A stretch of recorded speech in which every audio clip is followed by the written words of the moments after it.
નમસ્કાર વિદ્યાર્થીઓ, આજે આપણે આ લેક્ચરમાં ઉદાહરણ 5.5 એ સમજીશું. હવે અહીંયા બે પરિસ્થિતિ આપેલી છે. પહેલા આપણે એ પરિસ્થિતિ સમજાવીએ અથવા સમજી લઈએ, ત્યારબાદ એમાં શું શોધવાનું છે એ સમજી લઈએ અને ત્યારબાદ આપણે એનું સોલ્યુશન લઈએ. તો સૌપ્રથમ તમે જુઓ કે અહીંયા બે સમાન બિલિયર્ડ બોલ છે. આપણને ખબર છે કે બિલિયર્ડ, પૂલ, સ્નૂકર આ ત્રણ એ એક સમાન બોલ દ્વારા રમાય છે, પણ રમવાની પદ્ધતિ અલગ અલગ છે અને એમાં તમામે તમામ બોલના દળ અને એની ત્રિજ્યા, એનું મટીરિયલ એ સમાન હોય છે. તો તેમનું દળ પણ સમાન છે, તેમની ત્રિજ્યા પણ સમાન છે, તેમનું કદ પણ સમાન છે. તો આવા બે બોલ આપણે લઈ લઈએ. હવે આકૃતિ એમાં એવું કહે છે કે આ એક દિવાલ છે. હંમેશા યાદ રાખો કે ફિઝિક્સમાં અત્યારે અને આગળ જતા કોઈ પણ જગ્યાએ જ્યારે લીટી કરી અને પાછળની બાજુ એ આપણે આ રીતે લીટા કરીએ એટલે જનરલી એ દિવાલ જડિત આધાર હોય એનું સૂચન કરે છે.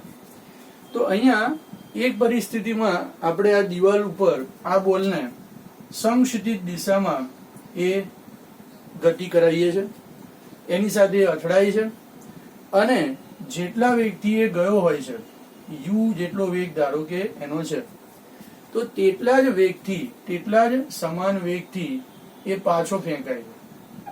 એટલે કે આ રીતે એ પાછો આવે છે. ટૂંકમાં જે દિશામાં એ યુ વેગથી ગયો છે એના કરતા વિરુદ્ધ દિશામાં એ એટલા જ વેગથી એ પાછો આવે છે. બરાબર. હવે બીજા કેસમાં તો કે ભાઈ અહીંયા બીજો બિલિયર્ડ બોલ અથવા એનો એ જ બોલ પણ તમે વિચારી શકો કે એનો એ જ બોલ લઈને આપણે બીજો પ્રયોગ કરીએ.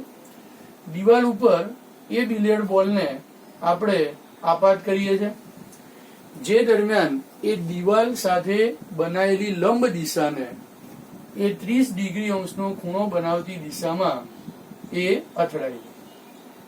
કોની સાથે? દિવાલને લંબ દિશા સાથે 30 ડિગ્રી અંશનો ખૂણો બનાવતી દિશામાં અથડાય છે અને તે દિશા સાથે જ 30 ડિગ્રી અંશનો ખૂણો બનાવતી દિશામાં તેટલા જ વેગથી પાછો ફેંકાય છે. તો અહીંયા પણ જ્યારે એ અથડાય છે એટલે કે અથડામણ પહેલાનો વેગ અને પછીનો વેગ એ સમાન છે. તો હવે આપણે શું શોધવાનું છે? તો આ પહેલા કિસ્સામાં અને કિસ્સા બી માં એટલે કે આકૃતિ બી ની અંદર દરેક બોલને લીધે દિવાલ પર લાગતા બળની દિશા, કોના લીધે? દરેક બોલને લીધે દિવાલ પર લાગતા બળની દિશા આપણે શોધવાની છે. અને ત્યારબાદ દિવાલ વડે બંને બોલ પર લાગતા આઘાતના મૂલ્યોનો ગુણોત્તર, એટલે એ પણ આપણે શોધવાનું છે. તો સૌપ્રથમ આ બંને સવાલો આપણે મેળવીએ એના જવાબો એ પહેલા આપણે થોડીક અહીંયા સમજૂતી લઈ લઈએ.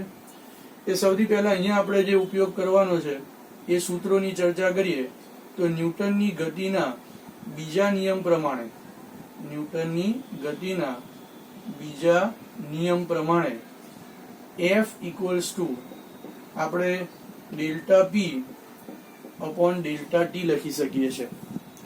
એટલે કે વેગમાનમાં થતા ફેરફારનો સમય દર એ તેના પર લાગતું બળ આપે છે. અને માટે જો વેગમાનમાં થતો ફેરફાર આપણે લઈએ તો એને આપણે આ રીતે લખી શકીએ F ઇન્ટુ ડેલ્ટા ટી આ સૂત્ર પરથી.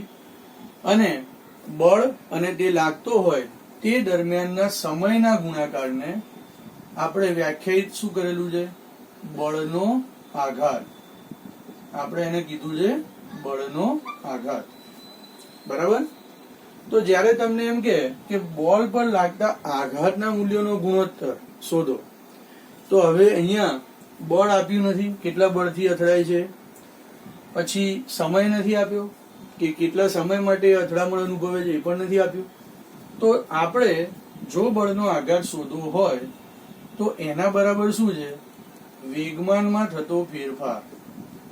એટલે કે જો આપણે બોલના વેગમાનમાં થતો ફેરફાર શોધી નાખીએ તો એ જ આપણા માટે શું થઈ જાય? બળનો આઘાત થાય. તો માટે અહીંયા લખી શકાય કે વેગમાનમાં થતો ફેરફાર. ચલો, ક્લિયર? તો હવે આપણે બંને કિસ્સામાં વેગમાનમાં થતો ફેરફાર આપણે શોધીશું અને એ શોધતા શોધતા રસ્તામાં આપણને આ દિશાનો જવાબ પણ મળી જશે. બરાબર.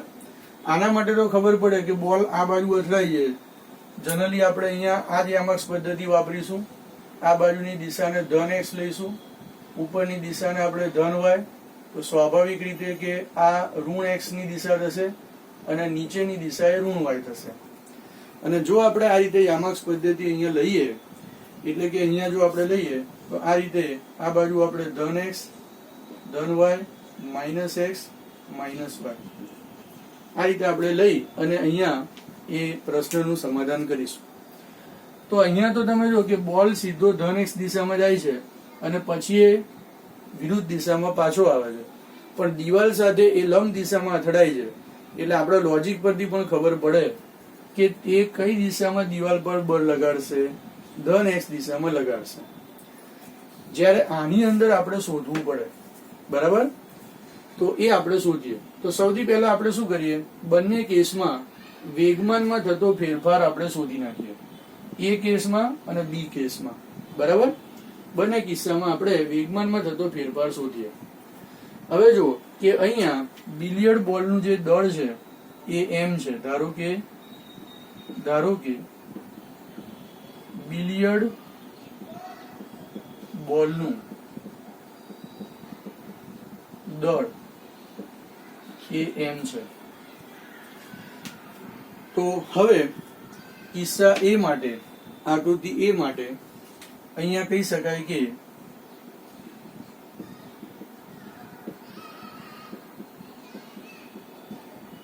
બોલનું પ્રારંભિક વેગમાન. હવે જો એનો વેગ આપણને આપ્યો છે u, અને એટલા માટે આપણે અહીંયા કહી શકીએ કે બોલનું પ્રારંભિક વેગમાન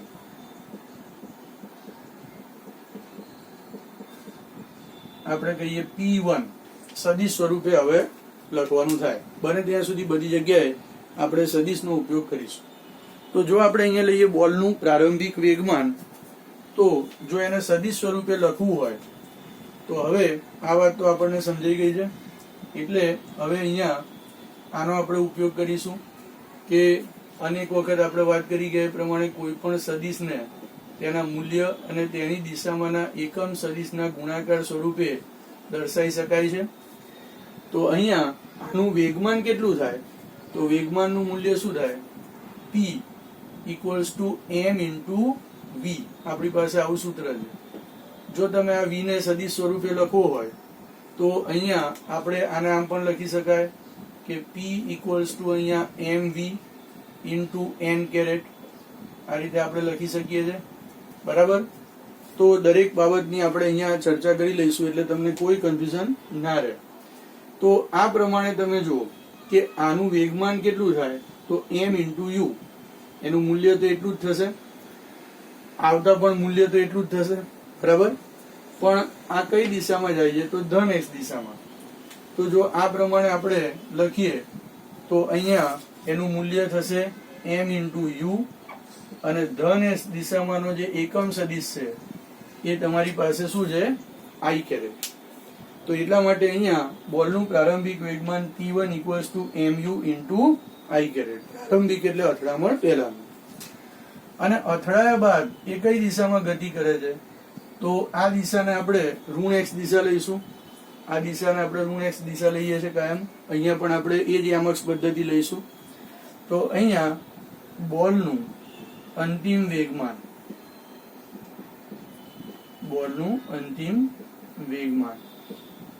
p2 એના બરાબર એનું મૂલ્ય કેટલું છે, તો મૂલ્ય mu જ થશે, કારણ કે p બરાબર mv. જો આપણે માત્ર મૂલ્ય લઈએ તો p ઇક્વલ્સ ટુ શું થાય, m ઇન્ટુ v. પણ એ કઈ દિશામાં છે, તો ઋણ x દિશામાં છે. અને એટલા માટે આપણે p2 equals to mu into શું લખી શકાય, માઇનસ i કેરેટ. કારણ કે ઋણ x દિશામાંનો એકમ સદિશ છે એને આપણે અહીંયા શું કહીએ, માઇનસ i કેરેટ. તો હવે વેગમાનમાં થતો ફેરફાર કેટલો થાય, તો p2 માઇનસ p1. આપણે સદિશો દોરવા ના પડે એટલા માટે ઘટકો પાડે અને ઘટકોના સ્વરૂપમાં લખીએ તો આપણી ગણતરી ઘણી સરળ થઈ જશે.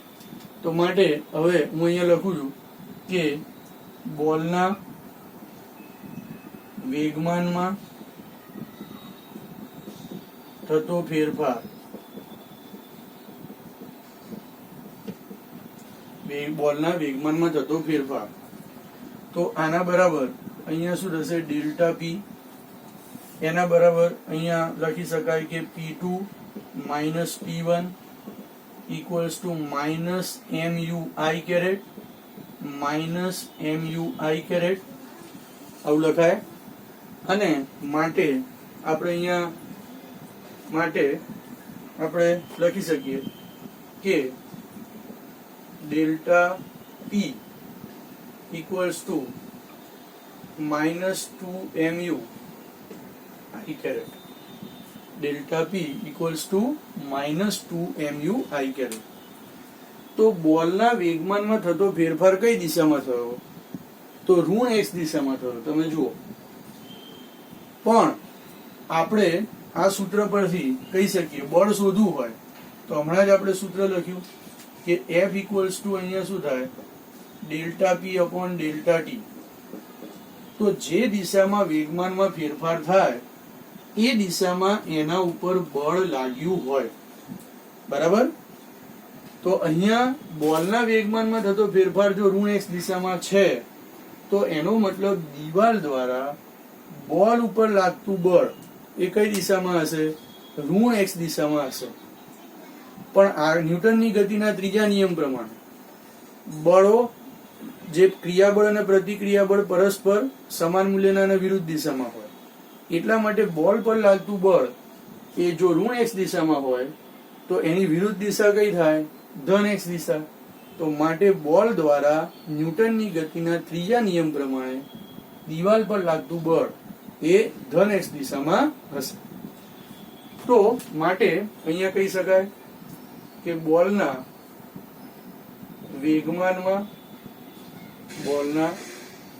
વેગમાનમાં થતો ફેરફાર એ કઈ દિશામાં છે? ઋણ x દિશામાં છે. માટે F equals to delta P upon delta T પ્રમાણે બોલ પર લાગતું બળ દિવાલ દ્વારા લાગતું બળ એ ઋણ x દિશામાં છે. એટલે પહેલો પ્રશ્ન છે એ કિસ્સા એ માટે આપણે જવાબ લઈ દીધો કે દરેક બોલને લીધે દિવાલ પર લાગતા બળની દિશા. તો એ હવે આપણે આ રીતે લઈ શકીએ કે બોલ પર જો દિવાલ દ્વારા લાગતું બળ ઋણ x દિશામાં હોય તો ન્યૂટનની ગતિના ત્રીજા નિયમ પ્રમાણે, તો અહીંયા ગતિના ત્રીજા નિયમ પ્રમાણે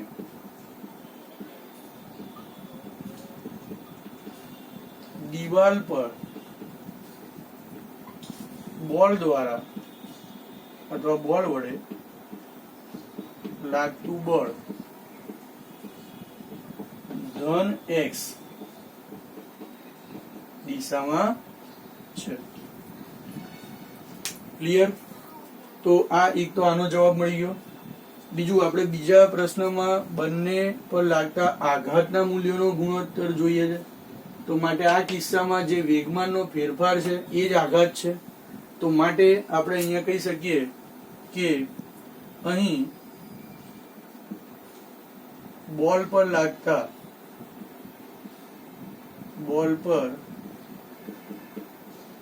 લાગતા આઘાતનું મૂલ્ય equals to mode of delta P. એ કિસ્સા માટે આનું મૂલ્ય કેટલું છે? તો 2MU. અને આને આપણે કહી દઈએ સમીકરણ નંબર 1.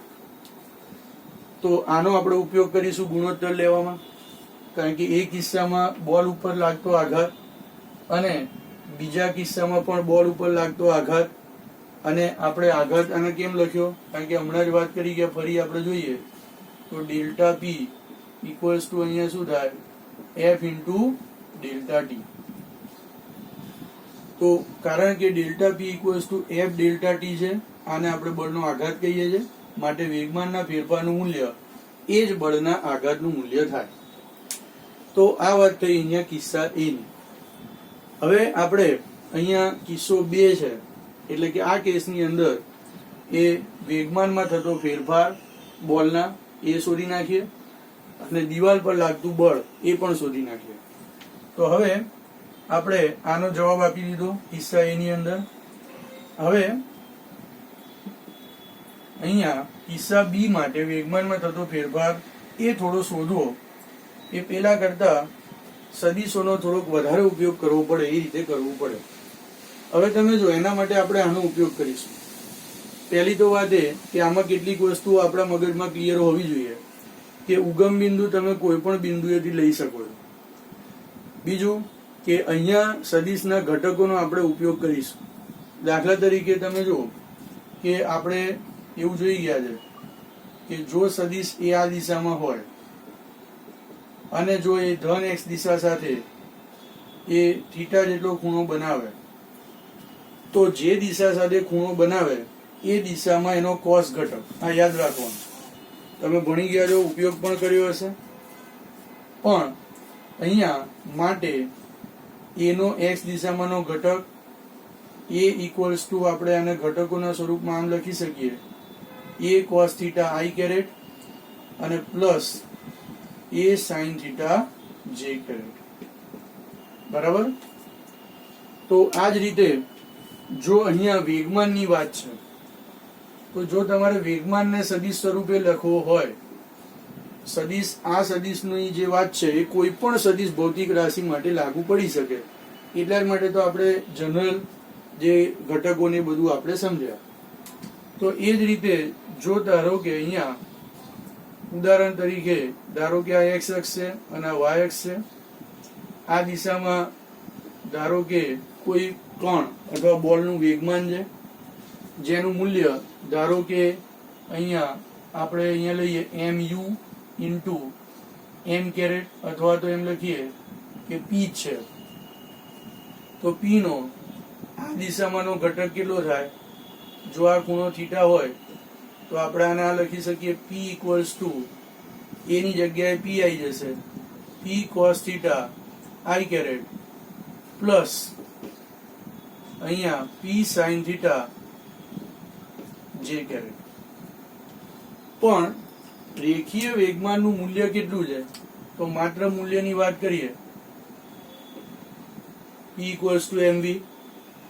તો માટે P equals to mv cos theta i caret plus mv sin theta j caret. ખાલી P બરાબર mv ની કિંમત અહીંયા મૂકી દીધી P ની જગ્યાએ. તો અહીંયા આપણે આ સમીકરણનો ઉપયોગ કરીશું. તો હવે બંને કિસ્સામાંથી એક કિસ્સાની વાત પૂરી થઈ. તો હવે આપણે બી કિસ્સા માટે વિચાર કરીએ. તો અહીંયા આ રીતે આપણે જોઈએ તો ધારો કે આ બોલ છે એ આ દિશામાં જઈ રહ્યો છે. હું અહીંયા ઉગમ બિંદુ લઈ લઉં. આ દિશા છે એ ધન એક્સ થાય. કયા ચરણમાં છે? તો આમ જાય છે, એટલે ધન એક્સ, અને આ બાજુની દિશા એ ઋણ વાય થાય. ચોથા ચરણમાં એ અહીંયા વેગમાન ધરાવે છે. જો આપણે લીધેલી યામાક્ષ પદ્ધતિ લઈએ તો, યામાક્ષ પદ્ધતિ તમે જાણો છો કોઈ પણ જગ્યાએ કોઈ પણ રીતે લઈ શકાય, પણ એક્સ વાય અને ઝેડ પરસ્પર લંબ હોવા જોઈએ અને એ ત્રણે વિષમગળી દિશામાં મૂકવા પડે. તો આપણે તો અહીંયા યામાક્ષ પદ્ધતિ આ રીતે લીધેલી છે કે આ બાજુ ધન એક્સ, આ વાય, આ માઇનસ એક્સ, આ માઇનસ વાય. તો આ રીતે આપણે અહીંયા જોઈએ તો આ દિશામાં એ ધન એક્સ, આ બાજુ માઇનસ વાય થશે.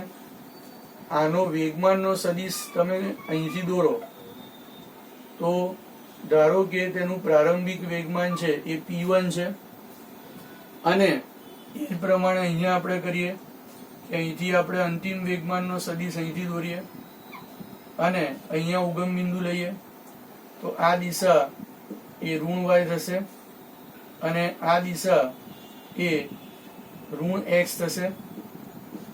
હવે કોઈ પણ સદિશ એ મુક્ત સદિશ છે. તમને એમ થાય કે આ સદિશ P1 સદિશ અહીંથી દોરાય, અહીંથી પણ દોરાય, અહીંથી પણ દોરાય, કોઈ પણ જગ્યાએથી દોરાય, પણ તેનું મૂલ્ય અને દિશા એ બંનેમાં કોઈ ફેરફાર થવો જોઈએ નહીં. તો એટલા માટે અહીંયા ધારો કે P1 છે તો P1 એ આ દિશામાં છે, આ ખૂણો 30 ડિગ્રી છે. તો તમે જુઓ કે આ ખૂણો યુગ્મ કોણો પ્રમાણે શું થાય, આ ખૂણો પણ શું થાય 30 ડિગ્રી થાય કે ના થાય.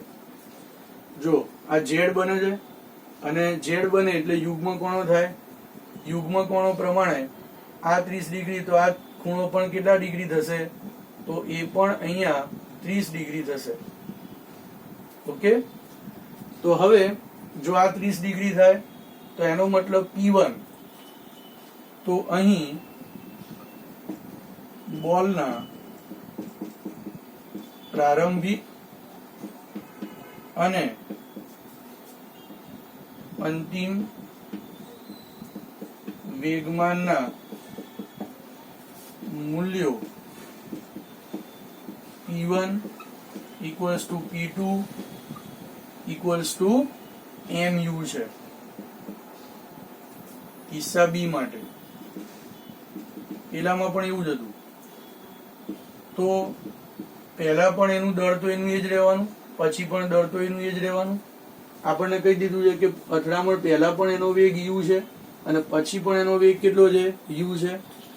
તો હવે જો તમારે આને P1 ને સદિશ સ્વરૂપે ઘટકોના સ્વરૂપમાં લખવો હોય તો આપણે અહીંયા v ની જગ્યાએ u આપી છે. બીજું કે થીટા ખૂણો x અક્ષની દિશા સાથે અહીંયા કેટલો બનાવે છે 30 ડિગ્રી, પણ એનો લંબ ઘટક કઈ દિશામાં છે, ઋણ y ની દિશામાં. તો આપણે અહીંયા ખાલી કરવાનું શું, mv sin theta j caret ની જગ્યાએ ઋણ y દિશામાં એ ઘટક છે તો માઇનસ j કેરેટ મૂકવાનો થાય. તો આના ઉપરથી આપણે લખીએ કે બોલનું પ્રારંભિક વેગમાન P1 equals to mu. જો v ની જગ્યાએ હું શું લખું છું u. x અક્ષની દિશા સાથે ધન x ની દિશા સાથે 30 અંશનો ખૂણો બનાવે છે તો માટે cos 30 ડિગ્રી i કેરેટ, કારણ કે ધન x ની દિશામાંનો એકમ સદિશ કેટલો છે i કેરેટ, પ્લસ mu. હવે એનો જો લંબ ઘટક કઈ દિશામાં છે, ઋણ y દિશામાં, કારણ કે આમ જાય છે. એટલા માટે ઋણ y દિશામાંનો ઘટક એટલે કે એને લંબ દિશામાંનો ઘટક એ સાઇન ઘટક થાય, એ આપણે શીખી ગયા છે. તો mu sin 30 ડિગ્રી અને એ કઈ દિશામાં છે, ઋણ y દિશામાં આ ઘટક છે. એટલા માટે અહીંયા માઇનસ j કેરેટ. ઓકે, તો આ બોલનું પ્રારંભિક વેગમાન સદિશોના ઘટકોના સ્વરૂપમાં થઈ ગયું. ક્લિયર? હવે એ જ પ્રમાણે આપણે બોલનું અંતિમ વેગમાન શોધી નાખીએ. તો બોલનું અંતિમ વેગમાન P2 equals to, હવે જો P2 ની દિશા તો આ છે, તો આ આપણી પાસે P2 ની દિશા. તમે જુઓ કે અહીંયા P2 સદિશ એ ઋણ x દિશા સાથે 30 ડિગ્રી સેલ્સિયસનો જ ખૂણો બનાવશે. કેવી રીતે? તો તમે સમજો કે આ એક રેખા થઈ, આ બીજી રેખા થઈ, તો આ બે સમાંતર રેખાઓ થાય અને આ એની છેદિકા થાય. તો 10મા ધોરણમાં તમે આખું ચેપ્ટર ભણી ગયા છો કે જો બે સમાંતર રેખા ને એની છેદિકા હોય તો આ ખૂણો અને આ ખૂણો અનુકોણો થાય અને અનુકોણો સમાંતર રેખાઓ માટે એ સમાન થાય. એટલા માટે આ 30 ડિગ્રી છે તો આ ખૂણો પણ શું થાય 30 ડિગ્રી સેલ્સિયસ થાય. કેવી રીતે? તો મેં તમને અહીંયા સમજાવ્યું એ પ્રમાણે ફરીથી અહીંયા જોઈ લો. બે સમાંતર રેખાઓ છે, અહીંયા આ એની છેદિકા થાય છે, બરાબર? તો એની છેદિકા થશે, અને અહીંયા તમે જો કે આ બે સમાંતર રેખાઓ, આ એની છેદિકા, તો આપણને આ ખૂણો અને આ ખૂણો કેવો મળે? સમાન મળે. એટલે કે આ ખૂણો અને આ ખૂણો કેવો હોય? સમાન. તો એ પ્રકારની વાત અહીંયા જોવા મળે. એટલે એ પ્રકારની સેમ આકૃતિ અહીંયા છે. એટલા માટે અનુકોણો ઉપરથી આપણે કહી શકીએ કે આ ખૂણો 30 ડિગ્રી સેલ્સિયસ છે, તો આ ખૂણો પણ કેટલો છે? 30 ડિગ્રી સેલ્સિયસ આવેલો છે. તો માટે P2 ઇક્વલ્સ ટુ, હવે એના ઘટકોના સ્વરૂપમાં લખીએ તો P2 એ ઋણ x દિશા સાથે કેટલો ખૂણો બનાવે છે? 30 ડિગ્રી સેલ્સિયસનો. તો ઋણ x દિશામાં એનો ઘટક શું થાય? cos ઘટક થાય. તો હવે આનો આપણે ઉપયોગ કરીએ તો P2 equals to mu cos 30 degree. પહેલા આના પ્રમાણે લખીએ તો mu cos 30 ડિગ્રી. હવે કઈ દિશામાં ઘટક છે એનો? ઋણ x દિશામાં. તો એ દિશામાં નો એકમ સદિશ શું થાય? Minus i caret. એટલા માટે અહીંયા શું લખીશું આપણે? માઇનસ i કેરેટ પ્લસ, હવે એનો બીજો લંબ ઘટક કઈ દિશામાં છે? તો લંબ ઘટક છે એનો ઋણ y દિશામાં. તો એના લંબ ઘટકની દિશામાંનો જે ઘટક છે એ mu sin 30 j કેરેટ થાય. તો પ્લસ અહીંયા mu sin 30 ડિગ્રી પણ ઋણ y દિશામાં છે, એટલા માટે અહીંયા શું થાય? માઇનસ j કેરેટ થાય. અને હવે જો આપણે વેગમાનમાં થતો ફેરફાર લઈએ તો ડેલ્ટા p ની કિંમત આપણને આ રીતે મળશે. તો માટે આપણે અહીંયા કહી શકીએ કે વેગમાનમાં થતો ફેરફાર, કારણ કે એ જ આપણને એ બોલ પર લાગતું બળ આપે, એના કરતા વિરુદ્ધ દિશામાં દિવાલ પર લાગતું બળ હોય. તો ડેલ્ટા p ઇક્વલ્સ ટુ અહીંયા P2 minus P1 equals two P2 ની જગ્યાએ આપણે આ લખીએ તો જો mu cos 30 degree minus i caret plus mu cos sin 30 minus j caret.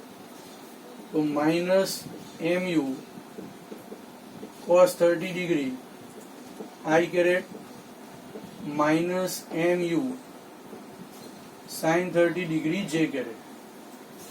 હવે P1 માં આગળ તમે માઇનસ મૂકો તો અહીંયા તો માઇનસ થશે, પણ અહીંયા ઓલરેડી માઇનસ છે, એટલા માટે માઇનસ માઇનસ પ્લસ થશે.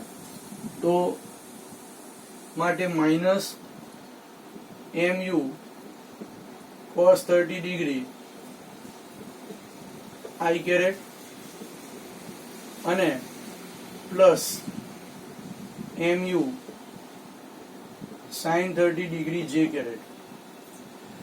તો તમે જોઈ શકો છો કે જ્યારે વેગમાનમાં થતો ફેરફાર થાય છે ત્યારે જો આનો આ દિશામાંનો ઘટક અને આનો આ દિશામાંનો ઘટક, એટલે કે એ બંને ઘટકો એકબીજાના શું કરે છે? નાબૂદ થાય છે. અને એ બંને ઘટકો એ નાબૂદ થવાથી, એટલે કે આ બંને ઘટકો નાબૂદ થાય છે અને માટે વેગમાનમાં થતો ફેરફાર ડેલ્ટા p ઇક્વલ્સ ટુ અહીંયા minus 2mu cos 30 degree i caret.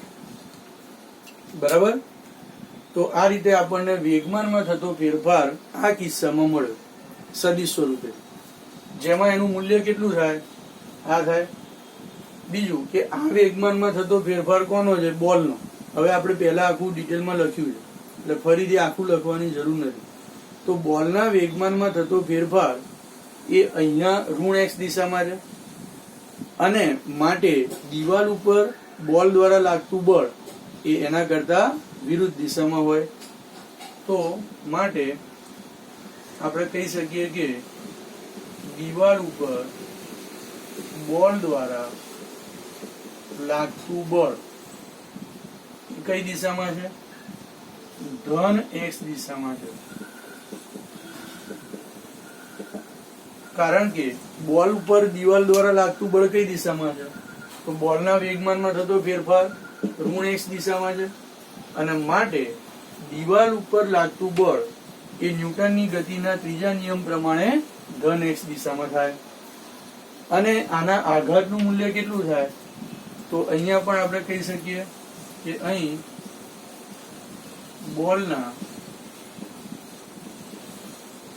બોલ પર લાગતા આઘાતનું મૂલ્ય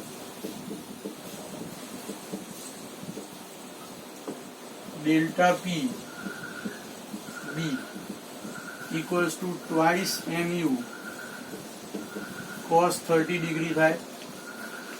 હવે અહીંયા તમે જુઓ કે પહેલા અને બીજાના આઘાતના ગુણોત્તરની વાત એ આપણને બીજા પ્રશ્નમાં પૂછી છે. તો માટે આપણે કહી શકીએ કે બંને કિસ્સામાં આઘાતના મૂલ્યોનો ગુણોત્તર જો આપણે લઈએ તો ગુણોત્તર ના બરાબર ડેલ્ટા પી એ છેદમાં ડેલ્ટા પી બી એના બરાબર અહીંયા શું હતું? Twice mu divided by twice mu cos 30 degree. હવે તમે જુઓ કે ટ્વાઇસ mu પૂરા ઉડી જાય છે આખે આખા. તો માટે આઘાતનો ગુણોત્તર કેટલો થાય છે? cos 30 degree. cos 30 ડિગ્રી એટલે √3/2 છેદમાં છે એટલે 2 ઉપર આવતા રહે. તો માટે અહીંયા જવાબ શું આવે છે? 2 ડિવાઇડેડ બાય √3. તો આ રીતે આપણને, અને જો √3 છે એની કિંમત 1.73 મૂકવાની આપણે, કારણ કે એની કિંમત તમે કરશો તો લગભગ 1.73 જેવી આવશે. અને માટે જો તમે અહીંયા લો તો 1.2 જેટલો આઘાતના મૂલ્યોનો ગુણોત્તર આવે. તો આ રીતે આ બીજા પ્રશ્નનો પણ અહીંયા જવાબ મળી ગયો. તો આખી વાત આપણે ડિટેલમાં સમજ્યા છે. આ દાખલો તમે સમજીને કરશો તો આના રિલેટેડ જે કંઈ MCQ હશે અને કોઈ પણ જગ્યાએ કેવી રીતે લખ્યું છે એ પણ તમને ખ્યાલ આવશે. તો એની તૈયારી વ્યવસ્થિત રીતે કરજો.